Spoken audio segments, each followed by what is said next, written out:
Alors, nous en étions au début de l'opération qui consiste à créer un chemin sécurisé pour le convoi marchand. De fait, reprenons. Pour réussir l'opération, il y avait trois objectifs à réaliser. Pour commencer, il fallait placer les appâts à différents endroits de la ville pour attirer les infectés. Mais il devait aussi faire attention et ne pas créer de trop grands regroupements de ces derniers. Alors, il fallait tout de même distancer les appâts pour faire de plus petits groupes.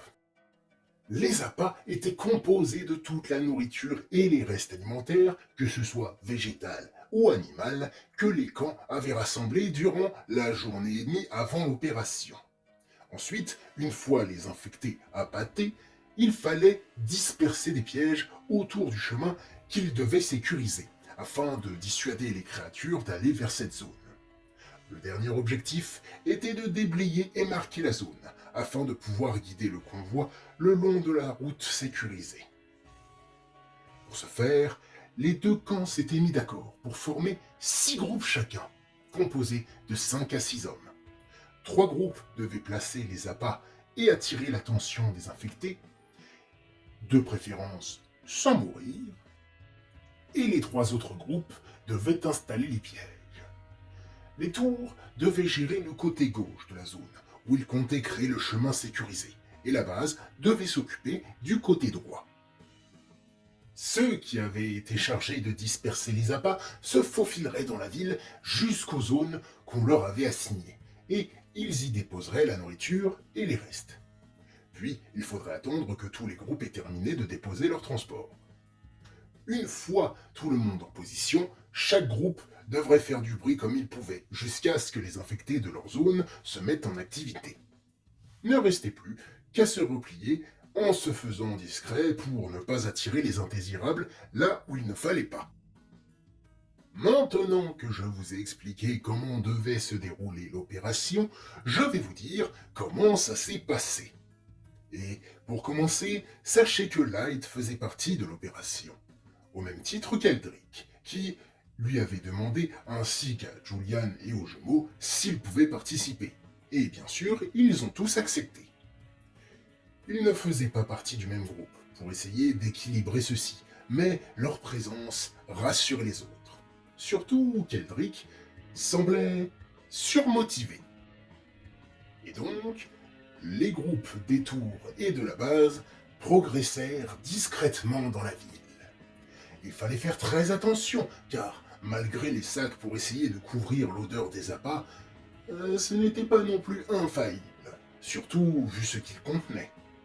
Là, croiser des infectés était non seulement plus risqué, mais aussi pouvait mettre en échec toute la mission. Donc, les groupes se mettaient dans une formation spécifique. Le porteur d'appât au centre, 2 ou 3 personnes autour de lui pour le protéger, une personne en avant sur plusieurs mètres pour faire du repérage et une autre à l'arrière pour vérifier qu'il n'était pas suivi. Et avec les radios portables que les tours avaient obtenues lors d'un échange de services avec la base, la communication entre les membres d'un même groupe et entre les différentes équipes était bien plus facile. Jusqu'à ce que les équipes aient toutes atteint leur zone assignée, la mission s'est plutôt bien déroulée.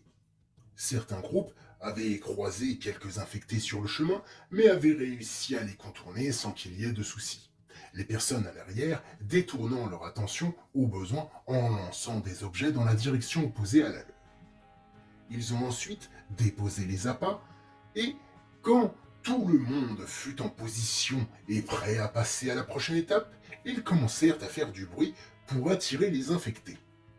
Du côté du groupe des tours, certains avaient proposé de tirer des coups de lance-bélier, car le bruit était assez puissant pour qu'en un seul tir, ils attirent tous les reptiles de la zone. Mais l'idée a été rejetée, car ça ferait sûrement trop de bruit et pourrait attirer plus d'infectés qu'il ne fallait, et qu'il valait mieux économiser les munitions des lances en cas de pépin. Du coup, à la place, ils se sont mis à crier pour essayer de les attirer. Mais à peine avait-il commencé qu'un groupe d'éclaireurs des tours contacta les autres. C'était le groupe dont Light et Eldrick ne faisaient pas partie. Ils appelaient car ils n'avaient pas encore commencé à attirer les infectés qu'un rugissement terrifiant s'était fait entendre de leur côté et que les infectés ont rappliqué plus vite que prévu. Du coup, ils s'étaient planqués dans une bibliothèque et avaient bloqué l'entrée, mais avaient besoin de renforts. Light a agi dans la seconde et fonça vers la zone assignée au troisième groupe, en contactant les autres pour leur dire de continuer leur tâche et qu'il se chargeait de secourir le groupe en détresse. Sa foulée était fulgurante, à tel point qu'il ne mit que peu de temps avant de voir la masse agglutinée de créatures qui frappaient et poussaient contre la porte barricadée. Une, deux, trois... Oh, il y en avait une bonne dizaine, et malheureusement, ces saloperies sont du genre tenace. S'il attirait leur attention, elles le poursuivraient sur une bonne distance, et il ne fallait pas qu'il les attire où il ne fallait pas. Et s'il les faisait fuir, ce serait encore pire, car on ne pourrait contrôler leur parcours. Ne restait donc plus qu'une seule solution. Il fallait les mettre hors d'état de nuire, mais tous d'un seul coup, pour être sûr qu'il n'y aurait pas de fuyard. Light commença alors à crier pour attirer leur attention, et si au début, les reptiles, en le voyant, lui foncèrent dessus, alors que Light s'apprêtait à les emmener dans un endroit clos pour les tuer, ils se mirent à ralentir, le regardant comme s'ils essayaient de comprendre et jauger ce qu'ils voyaient. Ah, bien sûr, les phéromones, se souvint Light. Pour l'instant, il le considérait encore comme l'un des leurs. Après tout, il n'avait fait que crier. Mais le moment n'était pas aux expérimentations. Déjà car il y avait des vies en jeu, et aussi, si quelqu'un voyait cette scène, son secret risquerait d'être découvert par d'autres personnes que ceux qui sont déjà au courant. Alors, il attaqua un des infectés et lui trancha la jambe nette en donnant un puissant coup de lance. Ce qu'il était pour l'instant le seul à pouvoir faire, car sa force était bien supérieure à celle d'un humain normal, bien évidemment. Et visiblement, cette scène choqua les autres créatures, mais leur fit aussi comprendre que Light n'était pas un allié. Ils commencèrent alors à se jeter sur Light, qui les esquiva sans grande difficulté. Puis il se mit à courir, les reptiles le poursuivant désormais. Il entra dans un bâtiment et se mit à monter les marches. Malheureusement, il ne pouvait pas les supprimer tous en même temps, mais il pouvait faire en sorte de limiter les fuyards au maximum. Il monta alors les étages en donnant par moments des coups de lance en arrière, en espérant toucher un infecté au passage. Et il devait en avoir touché au moins un, vu qu'il avait senti de la résistance à un moment en essayant de récupérer sa lance. Une fois arrivé au toit, il donna un grand coup de lance en arrière en se retournant. Avec ce coup, il décapita le premier infecté qui arriva sur le toit. Les autres continuèrent d'essayer de se ruer sur Light, piétinant le corps de leur camarade décapité. Notre ami se mit alors à courir vers un des rebords du bâtiment et il attendit que les créatures soient à sa portée. Sa concentration était au maximum.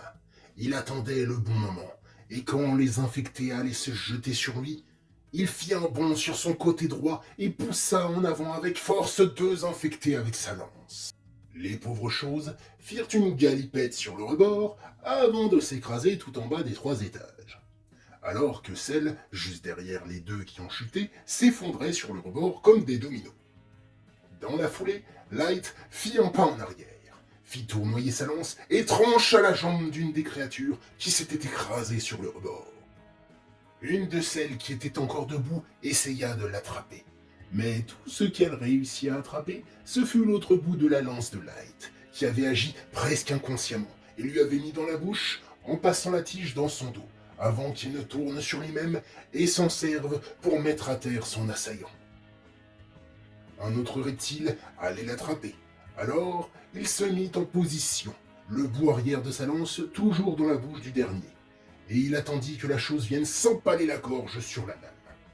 Celle avec le bout dans la bouche se retrouva avec ce dernier qui lui perfora la cervelle à cause du poids et du mouvement de son camarade qui agonisait sur la lame. Malheureusement, il restait encore 3 infectés encore en état de combattre qui lui fonçaient dessus. Il laissa donc sa lance plantée dans le corps de ses deux dernières victimes, et là, il a couru en direction du mur de l'édicule. Il a sauté sur le mur et s'est propulsé au-dessus des infectés.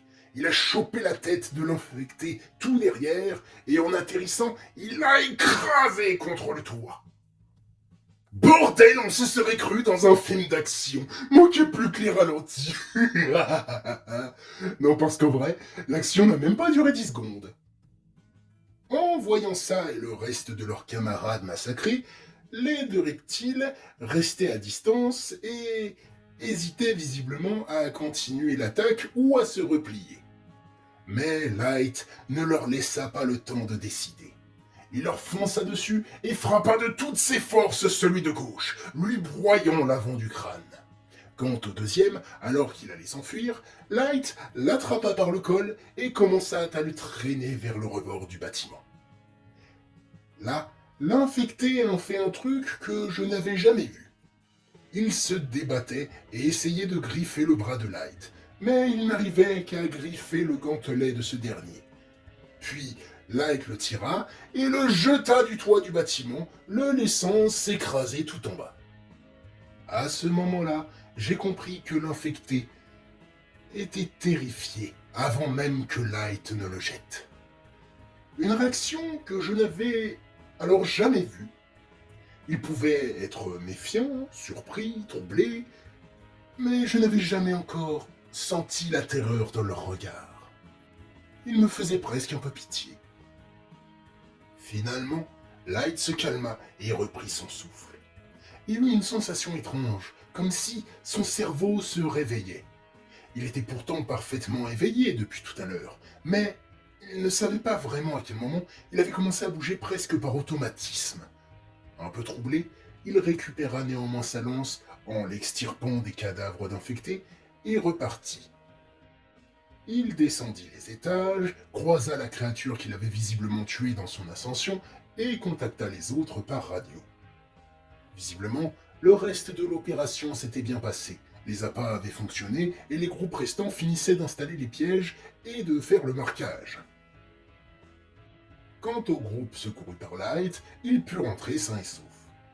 Light, soulagé, rentra alors lui aussi de son côté. En arrivant autour, il fut accueilli en héros. Les éclaireurs qui l'avaient sauvé et leur famille le remerciant. Mais ça le mettait un peu mal à l'aise. En soi, il en avait rêvé avant de venir dans ce monde, de rentrer en héros après avoir sauvé des gens. Mais il ne se doutait pas qu'en vérité ce serait aussi fatigant et que tuer des infectés serait aussi peu fun.